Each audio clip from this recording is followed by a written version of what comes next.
عبداللہ ابن مبارک رحمت اللہ علیہ فرماتے ہیں میں حج سے آ رہا تھا، ملک شام کی طرف جا رہا تھا، بیچ میں ریگستان کا علاقہ ہے، میں نے وہاں ایک بڑھیا کو دیکھا تو میرے دل میں یہ بات آئی لقودق صحرا کے اندر بڑھیا تنے تنہا کیا کر رہی ہے؟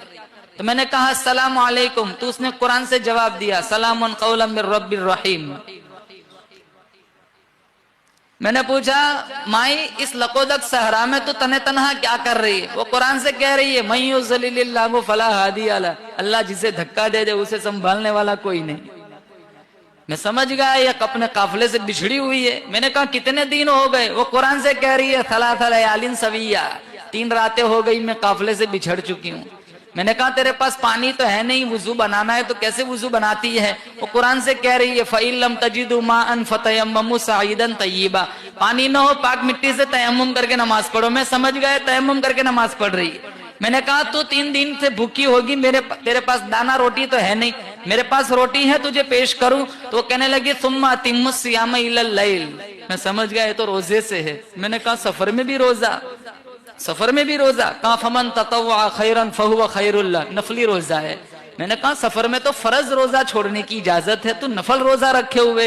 وہ قرآن سے کہہ رہی ہے وَأَن تَصُومُوا خَيْرٌ لَكُمْ إِن كُنتُمْ تَعْلَمُونَ، اگر تمہیں روزے کی جزا معلوم ہو جائے تو تم سفر میں روزہ رکھنا شروع کر دو۔ میں جو بولوں وہ پلٹ کے قرآن سے جواب دیتی ہے۔ میں نے کہا اپنی زبان میں جواب کیوں نہیں دیتی؟ میں جو کہتا ہوں قرآن جواب دیتی ہے۔ اس نے ایک ایسا خوبصورت اتنی خوبصورت آیت پڑھی، اگر میں آج سوچوں ہمارے گھروں کا حال دیکھو تو ہمیں اتنی شرم آئے کہ ہمارا وجود شرمندگی میں ڈوب جائے۔ وہ کہنے لگی ما یلفظ من قول الا لدیہ رقیب عتید، میں جو بولوں گی فرشتہ لکھ لے گا، میرا ایمان اجازت نہیں دیتا میرے نامہ اعمال میں قرآن کے علاوہ اور کچھ لکھا جائے۔ کہا تو کہاں سے آئی ہے، کہاں جانا ہے؟ کہا سبحان الذی اسری بعبدہ لیلا من المسجد الحرام الى المسجد الاقصى۔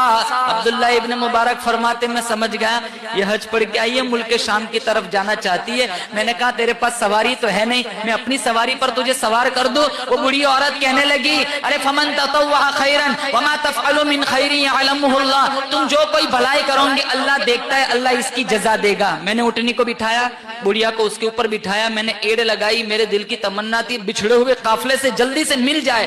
میں نے ہنکانا شروع کیا۔ اس زمانے کا دستور تھا جب اونٹنیوں کو تیز ہنکانا ہوتا تو یہ لوگ اشعار گنگناتے جس سے اونٹنی تیز بھاگتی تھی، تو میں نے اشعار گنگنانے شروع کیے تو وہ عورت کہنے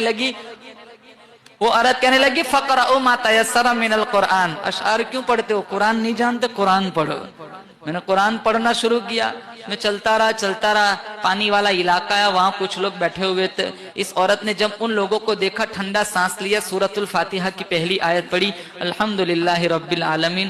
مجھے یقین ہو گیا یہ اسی قافلے سے جدا ہوئی ہے۔ میں نے کہا مائی اس قافلے میں تیرا کوئی پہچاننے والا ہے؟ وہ قرآن سے کہہ رہی ہے المال والبنون زینت الحیات الدنیا۔ میں سمجھ گیا اس قافلے میں اس کے بیٹے ہیں۔ میں نے کہا تیرے بیٹوں کے نام کیا ہے؟ کہا واتخذ اللہ ابراہیم خلیلا وکلم اللہ موسیٰ تکلیما یا یحییٰ خذ الکتاب بقوہ۔ اس نے 3 آیت پڑھی، میں سمجھ گیا اس کے 3 بیٹے ہیں، ایک کا نام موسیٰ، ایک کا نام یحییٰ، ایک کا نام ابراہیم۔ میں نے آواز لگائی، مجمع کو چیرتے ہوئے 3 خوبصورت جوان میرے پاس آئے۔